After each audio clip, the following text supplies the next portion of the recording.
राजेश्वर जी, खाकी से खादी तक का सफ़र और इस बीच तमाम सारे उतार चढ़ाव भी आए।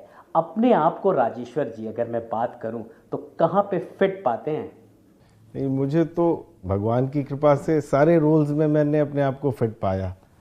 इंजीनियरिंग करी, बीटेक, उसके बाद सिविल सर्विसेज का एग्ज़ाम दिया, पुलिस में रहा, पुलिस में एस डीएसपी इलाहाबाद में पोस्टेड रहा, लखनऊ पोस्टेड रहा।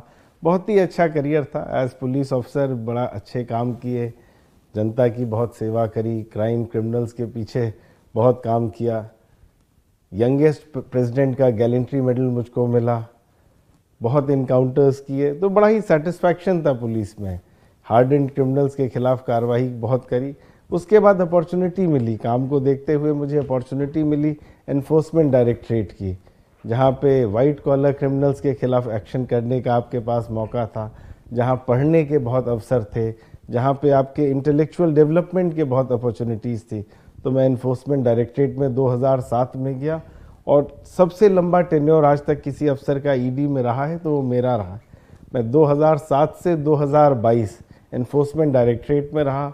वाइट कॉलर क्रिमिनल्स के खिलाफ बहुत कार्रवाई करी हम लोगों ने, और 3,500 करोड़ से ज़्यादा के उनके असेट्स जब्त किए पीएमएलए में। PMLA prevention of money laundering act एक नया एक्ट था, उसको लागू कर पाना अपने आप में बहुत बड़ा चैलेंज था।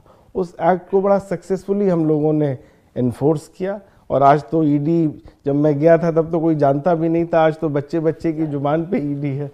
बिल्कुल तरीके से जब आपने उस दौर में इंजीनियरिंग करी, जब आईआईटी बीटेक करा है आपने धनबाद से किया, तब ऑप्शंस इंजीनियरिंग के बहुत कम थे, और जो इंजीनियरिंग करता भी था तो वो विदेश में जाकर के सपना देखता था। तो उस वक्त राजेश्वर जी को कभी ऐसा नहीं लगा कि हाँ, मैं इंजीनियरिंग करके आईआईटी से देखिए कर रहा हूँ, धनबाद से कर रहा हूँ, और मैं जाकर के विदेश में जाकर के रहूँगा, या विदेश सेवा की ओर थोड़ा सा कभी नहीं रहा कि? नहीं, बिल्कुल रहता है। उस टाइम मेरे साथ वाले बच्चे बहुत अच्छी अच्छी मल्टीनेशनल में, कोई स्लॉम्बर्जर में है, फिर का बहुत से बच्चे Coal India Limited, Steel Authority of India Limited में गए, फॉरेन की बहुत एमएनसीज में गए। लेकिन मेरा झुकाव था, चूँकि मेरे फादर भी पुलिस में थे, मेरी फैमिली में बाकी लोग भी सिविल सर्विसेज में थे, मामा लोग आईएएस अधिकारी थे, बड़े वाले ब्रदर मेरे ऑलरेडी इनकम टैक्स में बहुत सीनियर पद पे थे। तो मेरा झुकाव था कि मुझे सिविल सर्विसेज की ओर जाना चाहिए, एंड गॉड वॉज काइंड। मैंने एग्ज़ाम दिया और पहली बार में ही मैं स्टेट सर्विसेज में सेलेक्ट हो गया, और मुझको पुलिस मिल गई, जो पुलिस मेरी एक इच्छा थी, मेरे फादर की भी इच्छा थी,